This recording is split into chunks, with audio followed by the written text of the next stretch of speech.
I don't know, it's just like the fact that there's like people out there that just like want me to be successful. Hello guys, my name is Troy, welcome back to my channel. And some of you guys might be asking like, Troy, where did your hair go? Yes, I got a haircut, that's every other human gets it.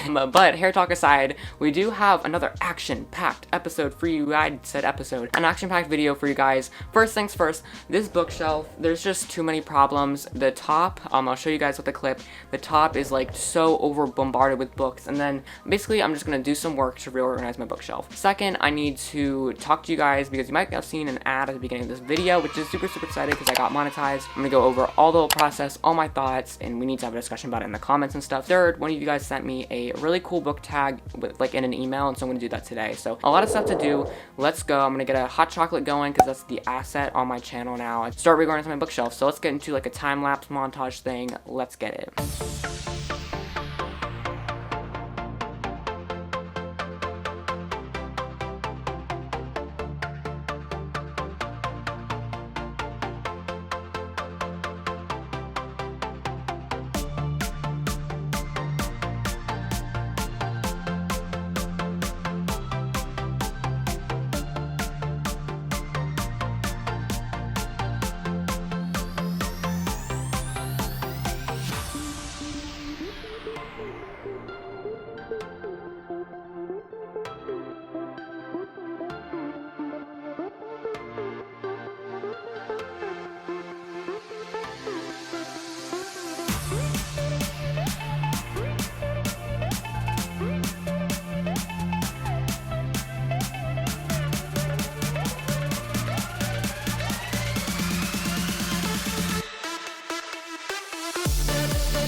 Alright, this new bookshelf look is done. I'm so happy with how it turned out. And I just really love how I was able to condense it. So basically what I did is I kind of started stacking books and just adding more to each shelf. And so now it looks a lot more fuller, and I still even have more room on my bookshelf now, and it's not as cluttered. And like, I'm just like, oh my gosh, it looks really good. I was hesitant about doing this like bookshelf organization portion, but you know, I'm glad now that I did it. But the second portion of this video, the monetization section, so I'm gonna kind of explain the backstory, all the information you need to know if you don't really understand what this means, and then I'll go into like my thank you and kind of just my plans for the future. So basically on YouTube, you need to get 1,000 subscribers to be monetized on YouTube, and you need to get 4,000 watch hours in the time frame of 1 year. So I was like really struggling. I honestly, the first month I had gotten like maybe 3,000 views, I had gotten 100 hours, and I was like, oh, this is gonna take me a long time to get monetized. The subscribers weren't as much of a problem for me. I was at like 400 subscribers in the first month. Like, I was really growing with subscribers, but I just wasn't seeing the organic growth of my watch hours. And then I started making these like plans all in my head. I was really trying to get to this goal, but then it just dipped even more in February. It was kind of like my growth was like I would hit it by the end of the year, or like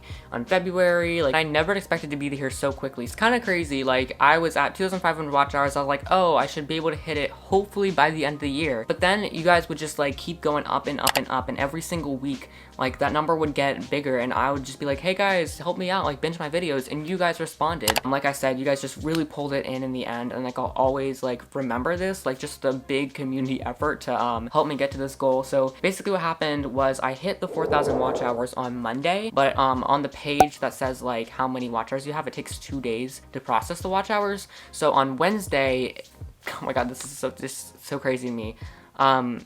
the green bar was like, it was like, oh, you're able to, you hit the requirements, and I got an email from YouTube like, you hit the requirements, you can start setting up your channel for monetization. And then there was 3 steps. Now I was allotting a whole month, like the whole review process and stuff was going to take me a month to do, because there's 3 steps. The first step is like reading and reviewing this like agreement, like basically kind of like about the guidelines and like the way the YouTube cut from like monetization, like they take 55% of the revenue. It's basically like a big terms and service agreement. And then step 2 was to set up a Google AdSense account, which basically is the account that you need to have to be able to collect the money that YouTube pays you, like at the end of each month or whatever. YouTube will send you the payment through your Google's AdSense account. And so I signed it up for immediately that first day that like I hit those requirements, and I was like, oh, it's gonna take up to 2 weeks to get my AdSense account approved. I didn't even know that had to be approved. I didn't know that was something that was reviewed. And so I was like, oh my gosh, this is gonna be a long time. Not even 6 hours, like 6 hours or like 6 or 7 hours later, it gets approved. And so I'm already on step 3 within the first day. Like this shocked me, and I was like, okay, well, the review process might take up to 2 weeks. So I don't know. I was just like, the whole point of this is that like the whole process takes a long time. And then the next morning I get an email that says you are approved for YouTube monetization. And I was just like freaking out, because like all these creators complain about like it taking months for them to like get reviewed by YouTube, or weeks, or like 2 weeks. Within 24 hours, within like 6 hours of me asking to get that review, I got reviewed. And I was just like so shook. And just that morning I couldn't stop freaking out. I was like, what? Like, because I was actually monetized, and like I just couldn't contain my excitement. All the stuff started appearing on my channel, like the revenue tab and like the green check marks and stuff, and I started monetizing my videos. I checked to see if the ads were working, and I saw an ad, and it's just like, it's not even about like making money. It's like about my channel being monetized and being big, and like the growth and progress within my channel. It's just crazy to me. It's just like, thank you so freaking much for like getting me to this point, because it really is you guys who got me here. I don't want to like be emotional or whatever. It's just like, this channel means so much to me. Like, this is one of the most important things to me. And it's just like to see us making progress, and then the support. Like when I posted that I got monetized, it's like everyone was like, oh my gosh, I'll let your ads run. I don't know, it's just like the fact that there's like people out there that just like want me to be successful, and that are like actively doing things and commenting and watching videos. Like, there's people out there that are supporting me, like you guys behind the screen. I can't process it. I'll never be able to process it, but this channel is just so important to me. And just know that this is not me being so happy about getting revenue, because that's really the bottom line of it. It's making progress. It's us as a community just really leveling up, and I'm never gonna be able to get over it. Like, oh my god, so freaking grateful. Oh my god. Ugh. Anyways, so with that being said, I do want to make a few comments about my monetization. So basically what being monetized means is you're able to put ads on your videos. I hope they're not annoying.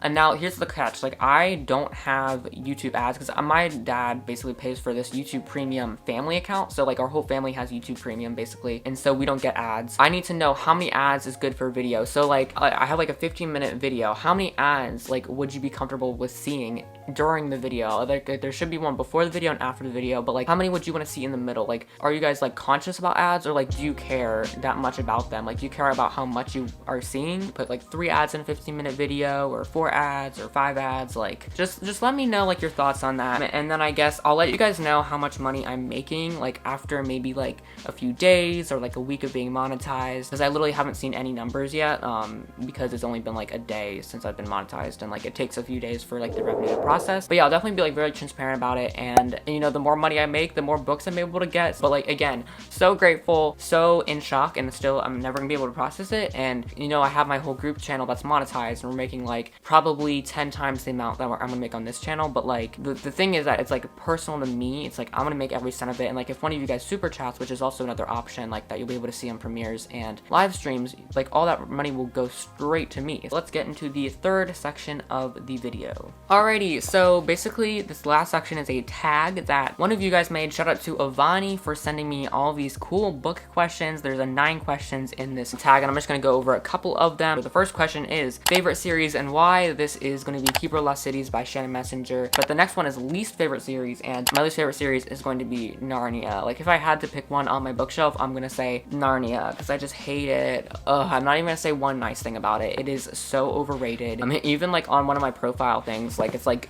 Narnia was so overrated. Someone like went into all my reviews and like made like this reviewer profile of me, like how I kind of view books and like what kind of books I read and stuff. And I was a very diverse reader, actually. It was like top diverse reader or whatever. And I was like, hey, let's go, diverse reader. But yeah, I just think that this is such an overrated book. It's so boring. The magic, the fantasy is so not great. Just the whole new world is not very explored. It's not very something you would want to explore or jump into. I just think that's the main reason why I just don't like this book. And I hate that my little logo, it's like when I'm like over here, you don't see it, but like I want it to be showing because it's the Mango Army, because we are the Mango Army. All right, next question is favorite book cover in the series and least favorite book cover. Don't know what series you're referring to, but I'll go for a pretty cover. Oh my gosh, this is a super pretty cover, and I actually made it like stand out on my bookshelf. Like instead of turning it like this on the bookshelf, I made it turn out because it is so pretty. Like look at it. Oh my gosh, I just can't get over it. Look at the shine. It's shining. Look at that. Oh my god, that is so cute. I love that. It's by Adeline Grace. Number 5, 2 series you wish you would collab. I would probably put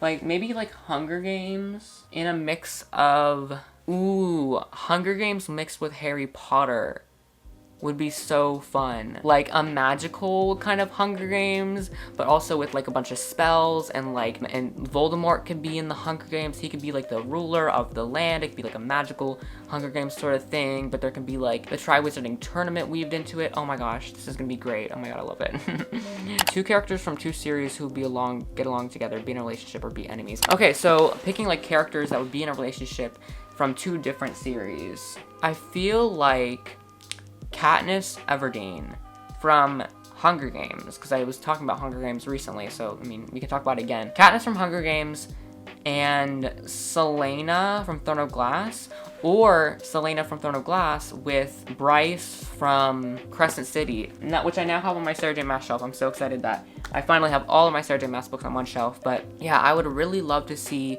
a Selena and Bryce relationship because they are pretty much the same person. I'm pretty sure Sarah J Maas has this one kind of character type that she has a lot in her books, which is the main character, female, strong, kick butt. Like we have that strong female character in basically all of her series. Her main characters seem really similar, so that might actually be a problem. 9, lastly, which series has the most diverse communities like LGBTQ+ or people of color?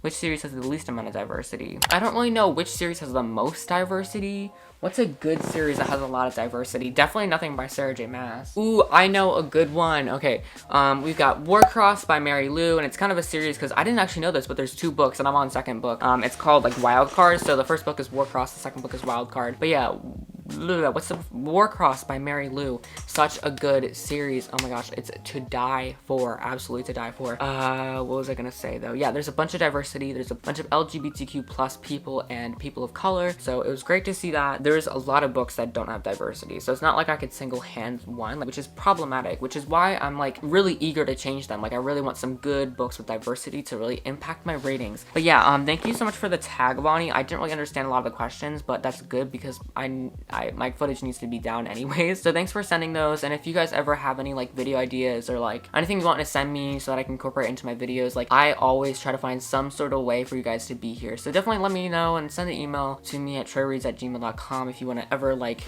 get in contact with me, because I reply most of the times. Okay, anyway, so that's my tag. I have so much to edit, so I'm just gonna end this here. Let's get into an outro. Let's end this thing. Alrighty guys, that wraps up this video. Yeah, I felt like I rambled on so much with the monetization part, which I wasn't supposed to, but that's okay. Make sure to leave a like if you enjoyed it. Now that I'm monetized, like liking is even more helpful than ever. Make sure to subscribe and comment down below. Again, I really want to know your thoughts on ads. Like, do you want to see more, or do you not care and care more about how much I'm making than how much ads I put in the video? Turn on the notification bell so that you can come to my videos as soon as they start, and I'll put the last video up there if you haven't seen that. Yeah, I'm so grateful for you guys. Thanks so much for being here. I love you so freaking much, and I'll see you guys in the next one. Bye. She's a Mona Lisa. Everyone's lining up to see her. There must be something about her features. You'll find her beauty goes much deeper once you get to